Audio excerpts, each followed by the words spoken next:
Halo, selamat pagi. Assalamualaikum warahmatullahi wabarakatuh.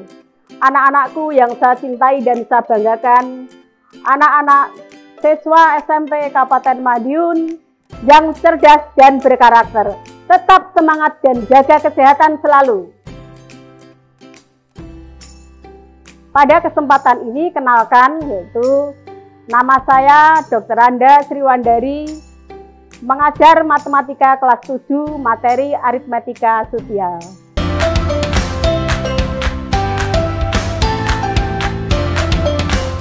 Aritmetika sosial yaitu pada KD 3.5 yaitu mempelajari tentang perdagangan.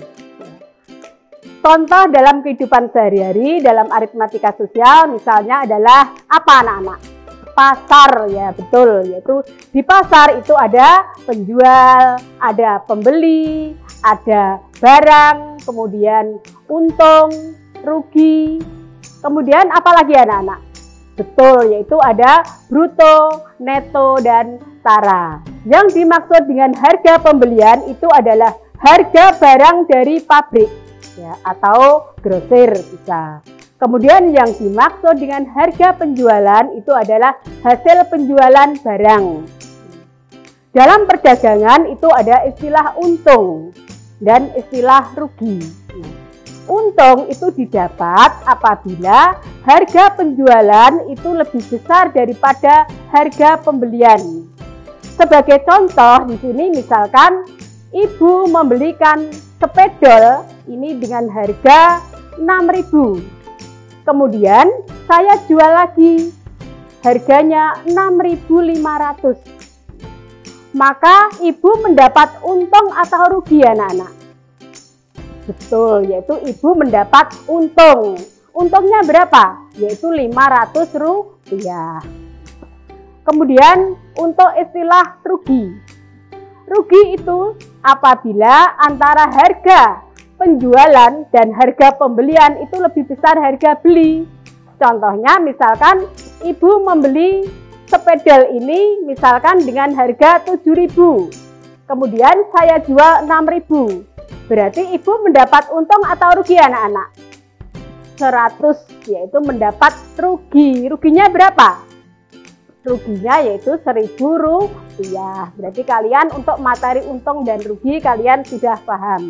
Sekarang saya lanjutkan pada materi berikutnya adalah menghitung presentasi rugi dan presentasi untung. Presentasi rugi itu adalah rugi per harga beli kali 100%.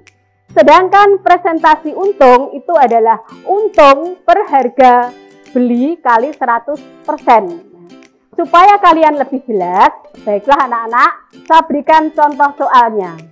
Seorang pedagang membeli 2 macam beras, masing-masing yaitu sebanyak 60 kilo dengan harga Rp7.200 per kilonya. Sedangkan yang 40 kilo dengan harga Rp7.600 per kilo. Kedua jenis beras tersebut kemudian dicampur dan dijual dengan harga Rp7.800 per kilonya. Nah, yang ditanyakan, berapa keuntungan pedagang tersebut? Kemudian tentukan presentasi untung dari pedagang tersebut. Untuk menjawabnya di sini harga pembeliannya tadi untuk yang 60 kilo dijual dengan harga Rp7.200, berarti 60 kali Rp7.200. Kemudian ditambah yang 40 kilo dijual Rp7.600. Berarti ditambah 40 kali 7.600 yaitu ketemu 432.000 ditambah 304.000 yaitu ketemu Rp736.000. Sedangkan harga penjualannya tadi 60 ditambah 40 kilo yaitu kali 7.800 karena berasnya tadi dicampur. Kemudian berasnya tadi berarti jumlahnya kan 60 ditambah 40 kilo. Berarti jumlahnya beras berapa anak-anak? 100 kilo. Berarti betul ya. Jadi 100 kali Rp7.800 sehingga ketemu Rp780.000. Nah, anak-anak, harga pembelian tadi Rp736.000, sedangkan harga penjualannya Rp780.000. Maka pedagang itu untung atau rugi, anak-anak? Iya, yaitu jawabnya adalah mendapat untung. Nah, untungnya berapa, anak-anak? Untungnya adalah 780 dikurangi 736.000 sehingga mendapat untung 44.000. Baik, sekarang kita lanjutkan menghitung presentasinya. Presentasi untung tadi didapat yaitu untung per harga beli kali 100% rumusnya. Sehingga presentasinya untung yaitu 44.000 dibagi harga belinya tadi 736.000 kali 100%, yaitu didapat hasilnya yaitu 5,98%. Bagaimana anak-anak, sudah paham mengenai menghitung presentasi untung? Baik, sekarang saya berikan yaitu materi berikutnya pada KD 3.5, yaitu indikator yang kedua mengenai rabat atau diskon. Anak-anak, kalau kalian misalkan membeli kaos di Matahari, toko Matahari, itu kalau biasanya menjelang hari raya Natal, di sini biasanya banyak diskon. Nah, di sini anak-anak, artinya rabat itu adalah potongan harga atau istilah lainnya adalah diskon. Nah, supaya kalian lebih paham di sini, baiklah Ibu kasih contoh, yaitu sebuah toko memberikan diskon 20% untuk kaos dan 15% untuk jenis barang lainnya. Sebagai contoh di sini, misalkan Erliana membeli satu potong kaos dengan harga 75.000 dan sebuah tas dengan harga Rp90.000. Berapa rupiah Erliana harus membayar kaos dan tas tersebut?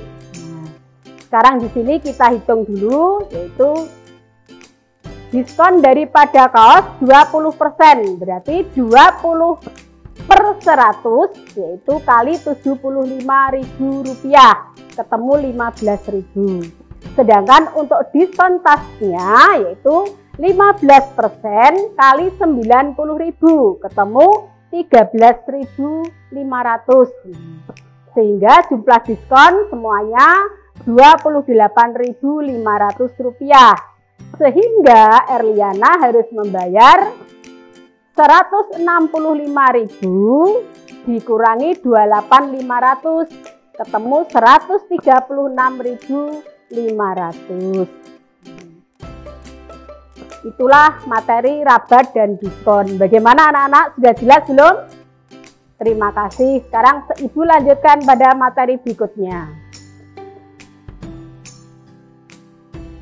yaitu pada indikator yang ketiga, bruto, tara, dan neto.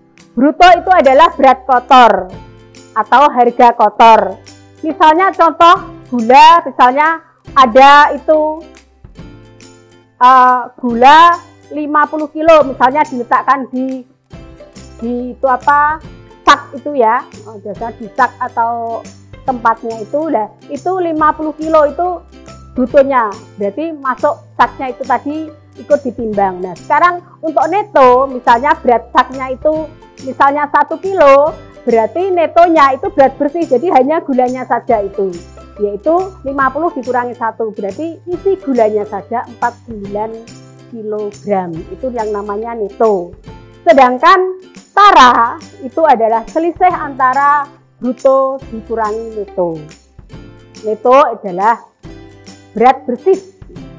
Untuk lebih jelasnya di sini Ibu berikan soal. Nih. Seorang pedagang membeli 5 karung beras dengan berat kotor masing-masing 50 kg dan taranya 1%.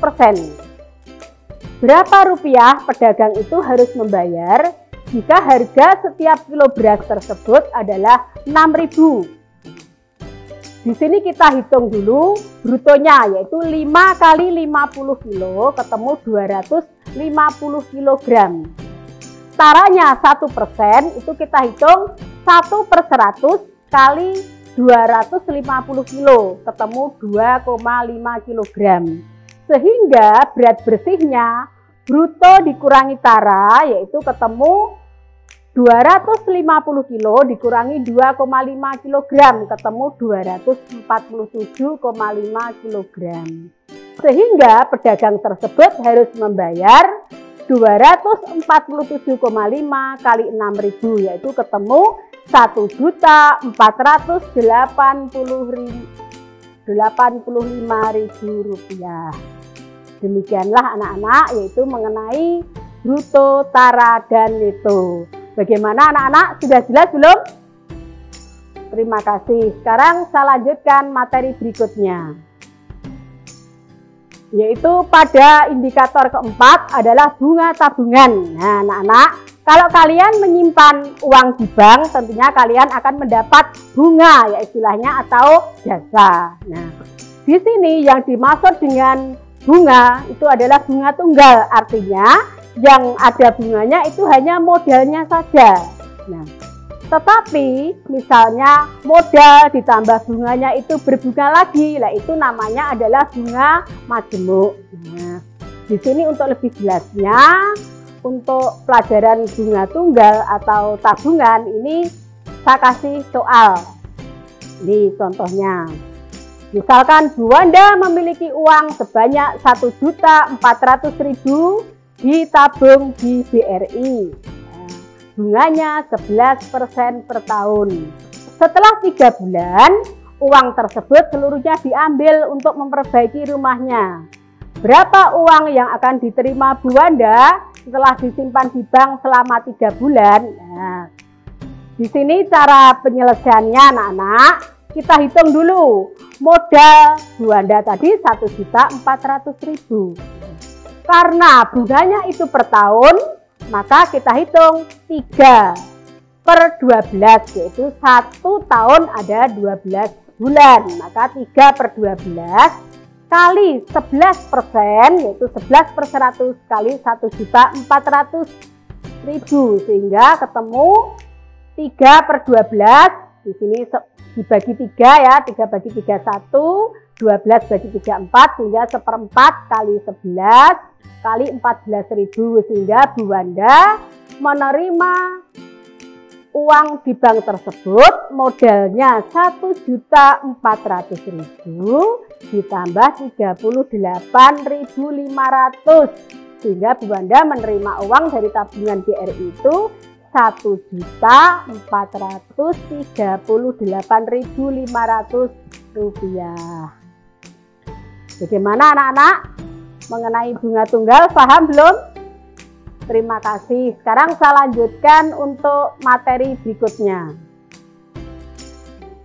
Di sini untuk aritmatika sosial, materi yang terakhir yaitu mengenai pajak. Nah, anak-anak, di Indonesia yaitu biasanya di sini ada pajak, istilah pajak penghasilan, yaitu ada juga misalnya untuk pegawai honor, pegawai pabrik, biasanya kalau menerima gaji itu ada potongan pajak. Atau kalian misalnya itu punya sepeda motor atau apa, itu juga ada pajak ya. Pajak digunakan untuk pembangunan ya. Di sini anak-anak, untuk lebih jelasnya, di sini Ibu saya kasih, Ibu memberikan contoh soal pajak, yaitu misalnya paman memperoleh gaji sebulannya 1.450.000 dengan penghasilan yang tidak kena pajak 360.000. Jika besar penghasilan pajaknya itu 10%, berapa gaji yang diterima paman dalam 1 bulan? Cara penyelesaiannya, di sini pertama penghasilan yang kena pajak dulu, yaitu 1.450.000 dikurangi 360.000, ketemu 1.090.000. Maka besarnya pajak penghasilan 10% kali 1.090.000, ketemu 109.000 rupiah. Karena adanya PPh, maka penerimaan paman berkurang. Besar gaji paman dalam sebulan menjadi 1.450.000 dikurangi pajaknya tadi. Berapa tadi pajaknya anak-anak? Ya, betul, yaitu 109.000, sehingga gaji paman menjadi 1.341.000, sehingga gajinya berkurang karena dikenai pajak. Demikianlah anak-anak materi pada aritmetika sosial, yaitu mengenai pembelian, penjualan, kemudian untung, rugi, bruto, neto, dan tara. Nah, saya harapkan supaya kalian lebih maju dan lebih bisa, kalian harus belajar, yaitu mengerjakan latihan soal-soal. Demikianlah, dan saya akhiri. Assalamualaikum warahmatullahi wabarakatuh.